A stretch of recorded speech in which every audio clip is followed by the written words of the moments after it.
നീ എന്തോടെ അവിടെ ഇരുന്ന് കുത്തി കുറിക്കുന്നത്? മറ്റേ ആത്മഹത്യ ചെയ്ത പെങ്കൊച്ചില്ലേ രഞ്ജു, അവളെ കുറിച്ചൊരു ഫീച്ചർ തയ്യാറാക്കുക. അടുത്ത ഇഷ്യൂ കൊടുക്കണ്ടെന്നേ. അത് പറയാനാ ഞാനിപ്പോ ഇങ്ങോട്ട് വന്നത്. ആ ഫീച്ചർ ഞാൻ തയ്യാറാക്കിയിട്ടുണ്ട്.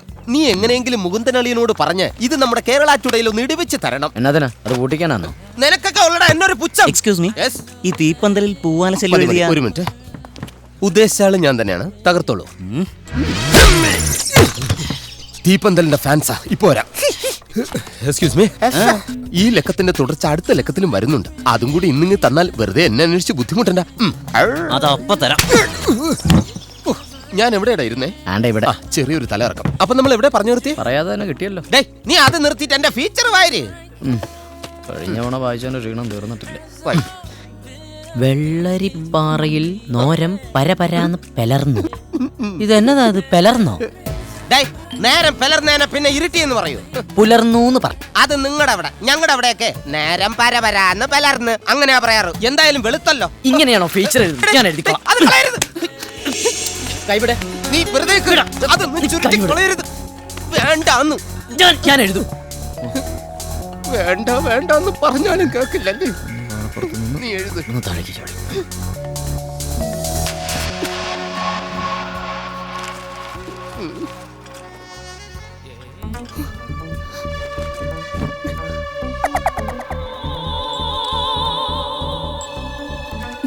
ഞാൻ അന്വേഷിച്ച് നടന്ന സ്പെസിമനാ പുറകിലെ കറുത്ത ജാക്കറ്റ് ഇട്ടിരിക്കുന്നത്.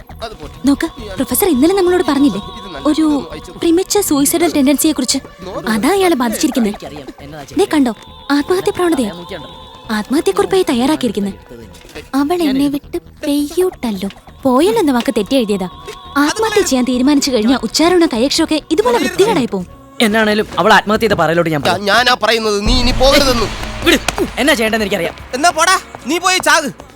ഞാൻ എഴുതിയത് പോരെങ്കിൽ നീ പോയി എഴുത്. ഹലോ. യെസ്. അയാൾ എവിടേക്ക് പോയതാ? വെള്ളരിപ്പാറയിലേക്ക്. ആത്മഹത്യ തലയ്ക്ക് പിടിച്ച് ഓടിയതാ. അതും ചത്തവളുടെ പിറകെ. പോയി ചാകട്ടെ ശാവം. കുട്ടി തീപ്പന്തൽ വായിക്കാറുണ്ടല്ലേ? ഊത്ത് നിൽക്കുന്നില്ല. സൂയിസൈഡ് ചെയ്യാൻ പോകുന്ന ഫ്രണ്ടിനെ രക്ഷിക്കാൻ വയ്യല്ലേ?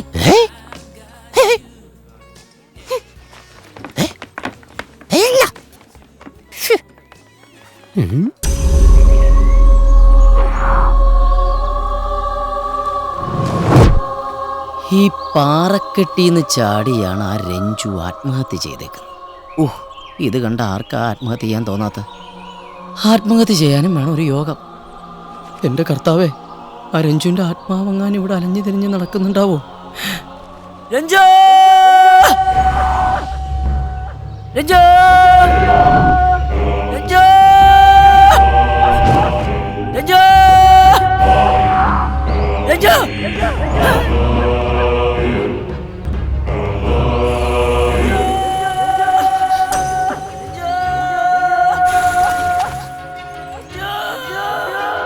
കേട്ടില്ലേ, മരിച്ചുപോയ കാമുകിയുടെ പേര് അയാൾ വിളിച്ചു പറയുന്നേ. അയ്യോ, അയാൾ ആത്മഹത്യ മുൻപിലേക്കാണല്ലോ പോന്നേ. വേഗം അയാളെ സേവ് ചെയ്യണം. രഞ്ജുവിൻ്റെ മാനസികാവസ്ഥയെന്ന് തുടങ്ങാം. ഭൂമിയിലെ പച്ചപ്പിൽ നിന്നും മരണത്തിൻ്റെ മരുഭൂമിയിലേക്ക് അവൾ നടന്നു പോവുകയായിരുന്നു. ആർക്കു വേണ്ടി? വേഗം വാ. ആത്മഹത്യക്കുറിപ്പാ എഴുതുന്നേ. വാ.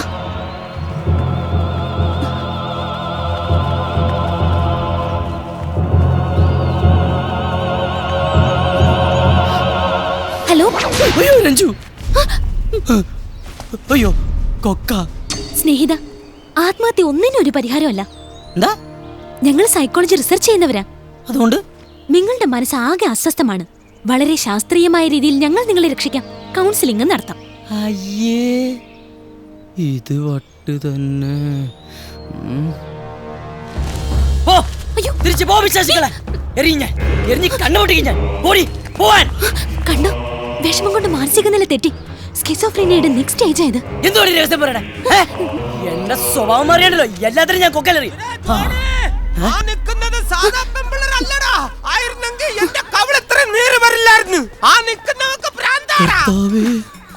അത് ശരി, വളഞ്ഞിട്ട് അടിക്കാനുള്ള പരിപാടിയാണല്ലേ? എടാ ജോണേ, പോകാൻ നോക്കടാ. ഫ്രണ്ടിനോട് ചാടരുതെന്ന് പറ. ചാടാതെ നിന്ന് പറ. ഇപ്പൊ എവളുമാര് വലിച്ചു അടിക്കും. എനിക്ക് കിട്ടിയതാടാ, ഓടാൻ നോക്കടാ. ധൈര്യമുണ്ടെങ്കിൽ പോയി ആണെന്ന് തുടക്കടി. ഏയ്, സ്നേഹിത ഒന്ന് നിക്ക്. ഞങ്ങൾ നിങ്ങളെ രക്ഷിക്കാൻ വന്നതാ. നിന്നോറാ, അവളുമാര് 3-4 പേരുണ്ട്. നിന്നെ വന്ന് രക്ഷിച്ചിട്ട് പോട്ടെ. എനിക്ക് അതിനുള്ള ആംബിയർ ഇല്ല. ഓടി, ഞാൻ പറയുന്നത് കേക്ക്. ഓടി പിശാച. ആ ബൈക്കിന്റെ നമ്പർ കുറിച്ചെടുത്തോ. അത് വെച്ച് നമുക്ക് അയാളെ ഫോളോ ചെയ്യാം. താമസ സ്ഥലം കണ്ടുപിടിക്കാം. ആത്മഹത്യ രക്ഷിക്കാൻ ചെയ്യാം. പൊക്കോടി, പോയി രക്ഷപ്പെട്ടോ.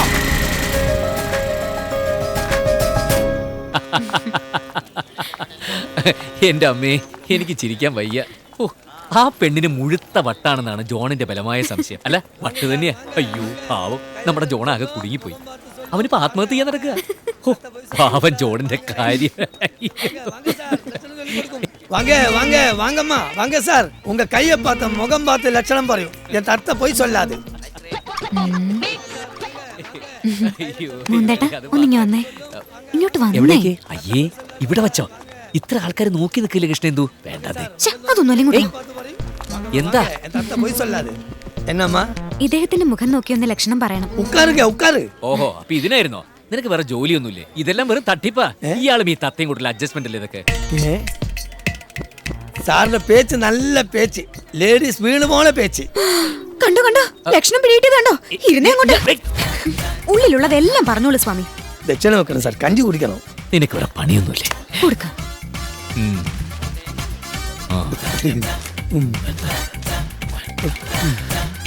5 രൂപ ഉണ്ട്. കഞ്ഞി. ഏ, അല്ല, തത്തക്ക് കഞ്ഞി. ആ, ചിലകളെ ഐശ്വര്യമായിട്ട് സാർക്ക് ഒരു സീറ്റ് ഇട്. 5 രൂപ തന്ന വലിയ ആളാണ്. ഏതെങ്കിലും ഇട്, അയാൾക്കൊരു പണിയൊക്കെ തന്ന്. നിനക്ക് വട്ട. കുമാരസ്വാമി പടം ഇവര് ഡബിൾ ഇருக்கு. സാർക്ക് 2 വീട് இருக்கா? ഔട്ട് ഹൗസും ഇருக்கு. 2 കാർ இருக்கா? இருக்கு. 2 ஆபீஸ் இருக்கா? இருக்கு. 2 பொண்டாட்டி இருக்கா? இருக்கு. ഇല്ല. இருக்கு. 2வது பொண்டாட்டியில் ഒരു കുളന്തേ ഇருக்கு. 2வது കൊണ്ടിട്ടില്ല, കുളമ്പയല്ല. തന്നെ കൊല്ലും ഞാൻ. കണ്ടോ, ഓരോ കാര്യങ്ങളായിട്ട് പുറത്തു വരാനായി. എന്റെ പൊന്നു കൃഷ്ണേന്ദു, ഞാൻ എന്തോ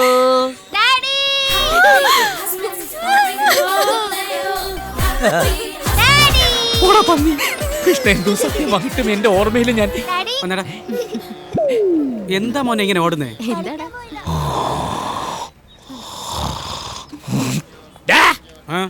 പിള്ളേരെ മര്യാദയ്ക്ക് വളർത്തണം. എന്താ കാര്യം? എന്താ കാര്യം? ഫുൾ ഫാമിലിയായിട്ട് കുടുംബം കലക്കെ ഇറങ്ങിയിരിക്കല്ലേ. ആ മൊട്ടത്തലയുടെ മോന്ത തൊട്ടില്ലേ കണ്ണിലിട്ട് കുത്തും ഞാൻ. കൃഷ്ണേന്ദു ഇവരുടെ സ്ഥിരം. കൃഷ്ണേന്ദു, കൃഷ്ണേന്ദു, നീ എന്തിനാ മുഖം വീർപ്പിച്ച് കിടക്കുന്നത്? ഇപ്പൊ എന്താ ഉണ്ടായത്? എനിക്കെല്ലാം മനസ്സിലായി. നിനക്ക് എന്ത് മനസ്സിലായി എന്നായി പറയുന്നത്? ഒരു പീറ തത്തക്കാരൻ പറയുന്നതാണ് ലോകത്തിലെ ഏറ്റവും വലിയ കാര്യം. അങ്ങനെ ഒന്നും ഇല്ലാഞ്ഞിട്ടൊന്നും ആയിരിക്കില്ല, എന്തെങ്കിലുമൊക്കെ ഉണ്ടാവും. ഓ, പിന്നെ അതിനകത്ത് വലിയ കാര്യമാണല്ലോ ഉള്ളത്. ഒറ്റ പൊട്ടിക്കില്ലെന്നതാണ്.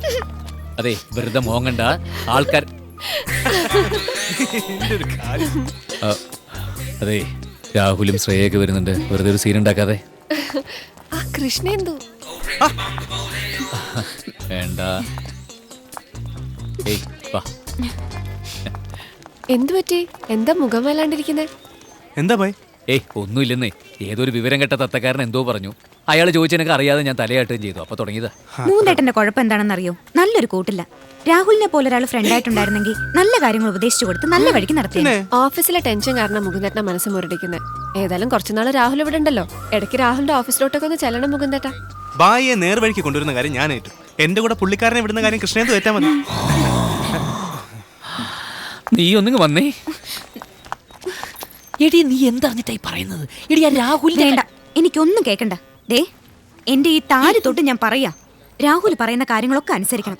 രാഹുലിന്റെ രീതികളൊക്കെ കണ്ടുപഠിക്കണം. അപ്പൊ ഈ മനസ്സൊക്കെ മാറി ഭാര്യയോട് കുറച്ച് സ്നേഹമൊക്കെ തോന്നും. എടി, ഞാൻ പറയുന്നൊന്നും നീ. അയ്യോ, എനിക്കൊന്നും കേക്കണ്ട. ദേ, താലി തൊട്ട് പറയാണേ, അനുസരിച്ചില്ലെങ്കിലുണ്ടല്ലോ ആ തത്തക്കാരൻ പറഞ്ഞതൊക്കെ സത്യം ഞാൻ വിശ്വസിക്കും.